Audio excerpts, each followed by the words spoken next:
አሰላሙ አለይኩም ወራህመቱላሂ ወበረካቱ እንደምን አላችሁ ድና የተከበራችሁ የአገሬ ልጆች ኢትዮጵያውያን ኤርትራውያን ሰላም ለሁላችሁ ሰላም ለሰው ዘር በሙሉ ሶስተኛ ሳምንቱን በያዘውና በመቶዎች የሚቆጠሩ ሰዎች መገደላቸው የተነገረበትን ህዝባዊ ተቃውሞ ተከትሎ አሜሪካ ኢራን ላይ ጠንካራ እርምጃዎችን ለመውሰድ እያሰበች መሆኑን ፕሬዝዳንት ትራምፕ ተናግረዋል።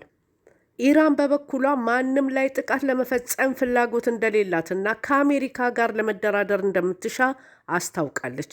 ነገር ግን ጥቃት የሚፈጸምባት ከሆነ ለጦርነት ዝግጁ መሆኗንም ገልጻለች። ከወደ ሱዳን የሱዳን መንግስት ከ3 ዓመት ገደማ ጦርነት በኋላ ወደ ዋና ከተማዋ ካርቱም ተመለሰ። ለቻናሉ አዲስ ከሆኑ ሰብስክራይብ እንዲያደርጉ በአክብሮት እጠይቃለሁ። ቪዲዮን ላይክ እና ሼር በማድረግ ይጀምሩ። ወደ መረጃዎች። በህዝባዊ ተቃውሞ እየተናጠች ያለችው ኢራን በአሜሪካ ጥቃት የሚሰነዘርባት ከሆነ የአጸፋ እርምጃ እንደምትወስድ አስጠነቀቀች። ተቃውሞውን ለማስቆም እየሞከረ ያለው የአገሪቱ መንግስት በወሰደው እርምጃ በመቶዎች የሚቆጠሩ ተቃዋሚዎች መገደላቸውን የቢቢሲ ምንጮችና ተሟጋጅ ቡድኖች ገልጸዋል። አንድ ምንጭ እዚህ ያለው ሁኔታ በጣም መጥፎ ነው ሲል እሁድ ዕለት ለቢቢሲ ተናግሯል። በርካታ ጓደኞቻችን ተገድለዋል። ጥይት እየተኮሱ ነበር። ልክ እንደ የጦር ግንባር ነው። መንገደኞች በደም ተሞልተዋል። አስከሬኖችን በጭነት መኪናዎች እየወሰዱ ነው ሲል በአገሪቱ ያለውን ሁኔታ ገልጿል። ቢቢሲ በቴህራን አቅራቢያ ከሚገኝ የአስከሬን ምርመራ ክፍል የተገኘ ቪዲዮ ላይ 180 የሚሆኑ የአስከሬን ከረጢቶችን ቆጥሯል። መቀመጫውን በአሜሪካ ያደረገው የሰብአዊ መብት ተሟጋች የዜና ወኪል ሃራና በመላ አገሪቱ 495 ተቃዋሚዎችና 48 የጸጥታ ኃይሎችን ሕይወት ማለፉን እንዳረጋገጠ አስታውቋል። ባለፉት 2 ሳምንታት ውስጥም 10,600 ሰዎች መታሰራቸውን የዜና ወኪሉ ገልጿል። የተቃዋሚዎች ግድያ የሚፈጸም ከሆኑ አሜሪካ ጣልቃ እንደምትገባ ያስጠነቀቁት ፕሬዝዳንት ትራምፕ የኢራን መሪዎች እንደደወሉላቸውና መደራደር እንደሚፈልጉ እንዳሳወቋቸው እሁድ ዕለት ተናግረዋል። ነገር ግን አሜሪካ ከስብሰባው በፊት እርምጃ መውሰድ ሊኖርባት ይችላል ብለዋል። ትራምፕ አስተዳደራቸው ምን አይነት አማራጮችን ለመውሰድ እያሰበ እንደሆነ አብራርተው ባይናገሩም በጣም ጠንካራ የሆኑ አማራጮችን እየተመለከትን ነው ሲሉ ጠቁመዋል። አንድ ባለስልጣን ትራምፕ በኢራን ላይ ወታደራዊ ጥቃቶች ለመፈጸም የሚያስችሉ አማራጮችን በተመለከተ ገለጻ እንደተደረገላቸው በአሜሪካ የቢቢሲ አጋር ለሆነው ሲቢኤስ ተናግረዋል። አሜሪካ ልትወስድ ከምትችላቸው ሌሎች አማራጮች መካከል ጸረ መንግስት የሆኑ የኦንላይን ምንጮችን ማጠናከርና በኢራን ወታደራዊ ኃይል ላይ የሳይበር መሳሪያዎችን መጠቀም ሊካተቱ እንደሚችሉ ባለስልጣናት ለዎል ስትሪት ጆርናል ጋዜጣ ተናግረዋል። ኢራን ላይ ተጨማሪ ማዕቀቦችን መጣልም ከአማራጮቹ አንዱ ሊሆን እንደሚችል ተናግረዋል። የኢራን ፓርላማ አፈ ጉባኤ በበኩላቸው አሜሪካ ጥቃትን የምትፈጽም ከሆነ በቀጠናው የሚገኙ የእስራኤልና የአሜሪካ ወታደራዊ እንዲሁም የጭነት መርከብ ማዕከላዊ ህጋዊ የጥቃት ኢላማዎች እንደሚሆኑ አስጠንቅቀዋል። በአገሪቱ በታየው ከፍተኛ የዋጋ ግሽበት ምክንያት የተጀመረው ተቃውሞ በአንጻሩ የኢራኑ የበላይ መሪ አሊ ኻሜኒ የሚመሩት አገዛዝ እንዲያበቃ ወደ መጠየቅ ተሸጋግሯል። ተያይዞም ኢራን ወታደራዊ እርምጃ የመውሰድ እቅድ ባይኖራትም ጥቃት ከተሰነዘረባት ግን ለጦርነት እንዲሁም ለድርድር ዝግጁ መሆኗን የውጭ ጉዳይ ሚኒስትሯ ተናገሩ። ባለስልጣኑ ይህን ያሉት ፕሬዝዳንት ዶናልድ ትራምፕ አሜሪካ በኢራን ጉዳይ ጣልቃ ልትገባ እንደምትችል ጠቁመው ወታደራዊ ኃይላችን ጠንካራ አማራጮችን እየተመለከተ ነው በማለት ኢራን ለድርድር ጥሪ ማቅረቧን ካሳወቁ በኋላ ነው። የኢራን የውጭ ጉዳይ ሚኒስትር አባስ አራጊቺ በቴህራን የውጭ አገራት አምባሳደሮች በተገኙበት ባደረጉት ንግግር ኢራን ጦርነት አትሻም በማለት የሀገራቸው ጠላቶች የተሳሳተ ስሌት ውስጥ እንዳይገቡ አስጠንቅቀዋል።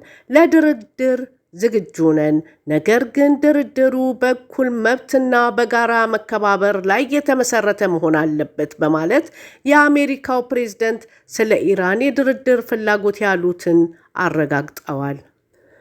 የኢራን የውጭ ጉዳይ ሚኒስትር ቃል አቀባይ እስማኤል ባጊ ለጋዜጠኞች እንደተናገሩት በዶናልድ ትራምፕ ልዩ መልእክተኛ ስቲቭ ዊታከር እና በሚኒስትር አራጊቺ መካከል አስፈላጊ መልእክት ለመለዋወጥ የሚያስችል የግንኙነት መስመር መከፈቱን ገልጸዋል።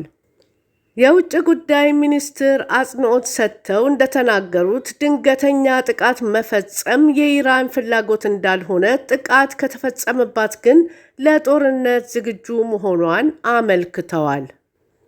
የኢራን ብሔራዊ ደህንነት የበላይ ምክር ቤት አካል የሆነው የመከላከያ ምክር ቤት ቀደም ሲል ባወጣው መግለጫ በህጋዊ ራስን የመከላከል ማዕቀፍ ውስጥ ኢራን ጥቃት ከተፈጸመባት ብቻ ምላሽ በመስጠት ላይ አትወሰንም በማለት ስጋት በሚፈጥሩ ወገኖች ላይ ቀድሞ እርምጃ እንደሚወሰድ አስጠንቅቆ ነበር።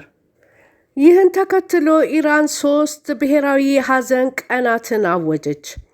የኢራን መንግስት በአገሪቱ እየተካሄደ ካለው ተቃውሞ ጋር ተያይዞ ከጠላት ጋር ሲፋለሙ የተገደሉ ያላቸውን ሰማዕታትን ለማሰብ 3 የሐዘን ቀናትን አወጀ።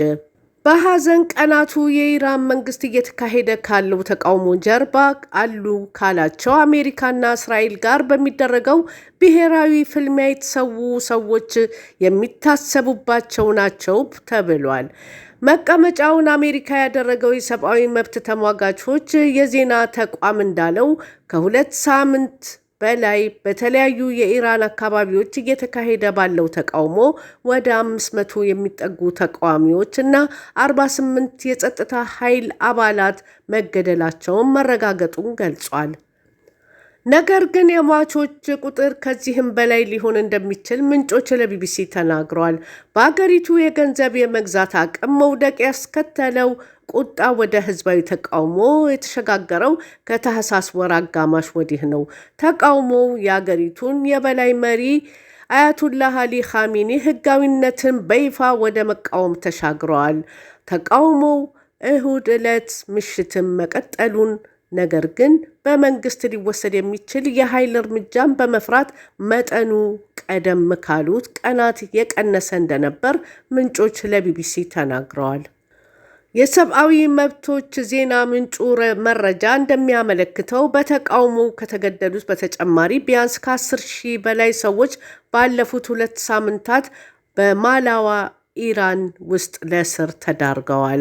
ከኢራን ዋና ከተማ ቴህራን አቅራቢያ ከሚገኝ የአስከሬን ማስቀመጫ ውስጥ ከተቀረጸ ቪዲዮ ላይ ቢቢሲ የ180 ሰዎችን አስከሬን ቆጥሯል። አንድ ምንጭ ደግሞ እሁድ ዕለት የኢራን ጎዳናዎች በደም ተሸፍነው ነበር ሲል ለቢቢሲ ተናግሯል። ላለፉት 2 ሳምንታት በኢራን ላይ ወታደራዊ እርምጃ ለመውሰድ ሲዝቱ የነበሩት ፕሬዝደንት ትራምፕ በቴህራን ላይ ወታደራዊ እርምጃ ለመውሰድ ስላሉ አማራጮች ማብራሪያ ቀርቦላቸዋል። ነገር ግን የኢራን ባለስልጣናት ከአሜሪካ ጋር ለመነጋገር እንደሚፈልጉና ቀጠሮ መያዙን ትራምፕ አስታውቋል። ከወታደራዊ ጥቃቱ በተጨማሪ ጸረ መንግስት ቡድኖችን በመደገፍ በአገሪቱ ሰራዊት ላይ የበይነ መረብ ጥቃት መፈጸም ወይም ሌሎች ማዕቀቦችን መጣል የሚሉትን አሜሪካ እያሰበች መሆኑን ባለስልጣናት ተናግረዋል። የኢራን መንግስትን የሚደግፉ ሰልፎች እየተካሄዱ እንደሆነ ተዘገበ። የኢራን መንግስት ያዘጋጃቸው የድጋፍ ሰልፎች በበርካታ የአገሪቱ ከተሞች ውስጥ እየተካሄዱ እንደሆነ ከሀገሪቱ መንግስት መገናኛ ብዙሃን የሚወጡ ምስሎች እያሳዩ ነው።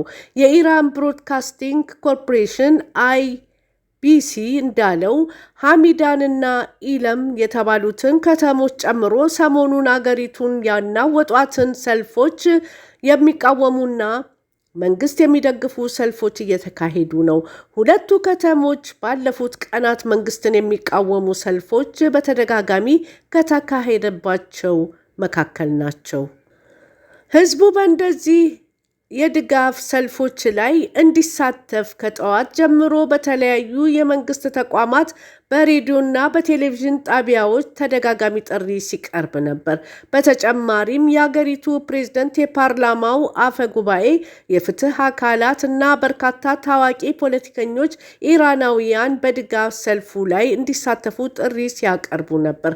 ከሁለት ሳምንት በላይ የሆነው የተቃውሞ ሰልፍ እየተስፋፋ በበርካታ የኢራን ከተሞች ውስጥ እየተካሄደ ሲሆን ባለፉት 4 ቀናትም መንግስት የኢንተርኔት አገልግሎትን ዘግቷል።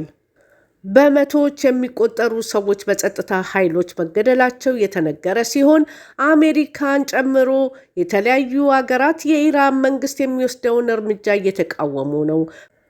ፕሬዝዳንት ትራምፕም ወታደራዊ እርምጃን ጨምሮ በኢራን ባለስልጣናት ላይ ሊወሰዱ የሚችሉ ሌሎች እርምጃዎችን እያጤኑ መሆናቸውን ተናግረዋል።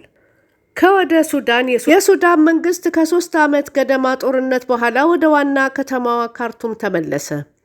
መቀመጫውን በፖርት ሱዳን አድርጎ የከረመው የሱዳን ወታደራዊ መንግስት ከ3 ዓመት ገደማ በኋላ ወደ ዋና ከተማዋ ካርቱም ተመለሰ። የሱዳን ጠቅላይ ሚኒስትር ካሚል ኢድሪስ እሁድ ዕለት ጋዜጠኞች በሰጡት መግለጫ የተስፋው መንግስት በይፋ ወደ ካርቱም መመለሱን ገልጿል። በጦርነት ለተሰቃዩት የከተማዋ ነዋሪዎች የሚሰጡ አገልግሎቶችን ለማሻሻል ጥረት እንደሚጀመርም ተናግሯል። በአገሪቱ ጦር የሚመራው መንግስት ካርቱም ለቆ የወጣው በአውሮፓውያኑ 2023 የእርስ በርስ ጦርነት መፈንዳቱን ተከትሎ በሱዳን ፈጥኖ ደራሽ ኃይል በመገፋቱ ነበር። ሰራዊቱ ባለፈው መጋቢት ላይ ከተማዋን መልሶ መቆጣጠር ችሏል። ካርቱም ለዓመታት ከቆየው ውጊያ እያገገመች ትገኛለች። የተባበሩት መንግስታት መረጃ እንደሚያሳየው ግጭቱ በበረታበት ወቅት 5 ሚሊዮን የሚጠጉ ሰዎች ከከተማዋ ተሰደዋል። ከከተማዋ ለመውጣት ያልፈለጉ ወይም ያልቻሉ ነዋሪዎች ደግሞ ፈጥኖ ደራሽ ኃይሉ በተቆጣጣሪነት ዘረፋ እና ታጣቂዎች የሚፈጽሙትን የንጹሃን ቤት ነጠቃ ጨምሮ እጅግ አሰቃቂ ድርጊቶች እንደተፈጸሙ ገልጸዋል። በአሁኑ ወቅት አብዛኛው የከተማዋ ክፍል ወድሟል። የተባበሩት መንግስታት ባለስልጣን ኦጎቺ ዳንኤል በጥቅምት ወር እንደገለጹት መሰረታዊ አገልግሎቶች በጭራሽ አይሰሩም በሚያስብል ሁኔታ ላይ ናቸው። ጠቅላይ ሚኒስትሩ ኢድሪስ መንግስት በካርቱም ያለውን የኤሌክትሪክ፣ የውሃ፣ የጤናና የትምህርት አገልግሎቶችን ለማሻሻል እንደሚሰራ ተናግረዋል። በተጨማሪም የአውሮፓውያኑ 2026 ለሱዳን የሰላም ዓመት እንደሚሆን ሲናገሩ ተደምጠዋል። የእርስ በርስ ጦርነቱ ከፈነዳ በኋላ በሀገሪቱ ቢያንስ 150 ሺህ ሰዎች ሕይወታቸውን አጥተዋል። የተባበሩት መንግስታት በሱዳን ያለውን ሁኔታ በዓለም ላይ አስከፊው ሰብአዊ ቀውስ ሲል ይገልጸዋል። ወደ 12 ሚሊዮን የሚጠጉ ሰዎችም ከመኖሪያቸው እንደተፈናቀሉ መረጃዎች ያመለክታሉ። ለአሁን ያለን መረጃዎች ይህን ይመስላሉ። ቪዲዮውን ላይክ እና ሼር ማድረግ አትዘንጉ። ለዚህ ቻናል አዲስ ከሆኑ ሰብስክራይብ እንዲያደርጉ በአክብሮት እጠይቃለሁ። በሌላ መረጃ እስክንገናኝ መልካሙን ሁሉ እመኝላችኋለሁ። አሰላሙ አለይኩም ወራህመቱላሂ ወበረካቱ።